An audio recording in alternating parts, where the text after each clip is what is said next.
پہلے مسلم کا پھر مومن کا پتہ چلتا ہے مسلمان اور ہوتا ہے ایماندار اور ہوتا ہے. اس لیے اللہ کریم نے فرمایا من عمل صالحا من ذکر او انثى وهو مؤمن. اوپر سے عمل صالح نظر آئے اندر سے ایمان ہو پھر صلہ مجھ سے مانگو تو میں صلہ دوں گا. اوپر سے عمل صالح کو اندر سے ایمان کوئی نہیں پھر ابو جہل تو ہو سکتا ہے یہ جنتی نہیں ہو سکتا.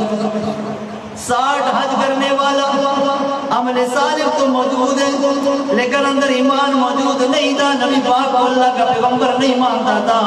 60 حج تو کر دی اس نے, حجیوں کو پانی تو پلا لیا, حجیوں کو سدو تو کھلا لیا, سارے کام نیک کیے لیکن ایمان نہیں تھا. آپ کو بھی پتہ ہے ابو جہل جہالت ہی میں لگے ہوئے. اور اگر ایمان اندر موجود ہے پھر آپ کی تراویح ہے, پھر آپ کے روزے ہیں, پھر آپ کی دعوتیں ہیں, پھر آپ کے خیرات ہیں, صدقات ہیں, صدقۃ الفطر ہے. اللہ کریم فرماتے ہیں وَهُوَ مُؤْمِنٌ. اگر ایمان اندر موجود ہے نظر تو آتا نہیں ہے لیکن اس نے کلمہ پڑھ کے اندر ایمان رکھا ہوا ہے. نظر تو اوپر سے اسلام نظر آتا ہے اندر تو ایمان موجود ہے. اب اوپر سے اسلام ہوگا اندر سے ایمان ہوگا پھر اگر یہ تراویح پڑھ کے آئے گا میں اللہ کریم اس کو خوشخبری دیتا ہوں فَلَنُحْيِيَنَّهُ حَيَاةً طَيِّبَةً.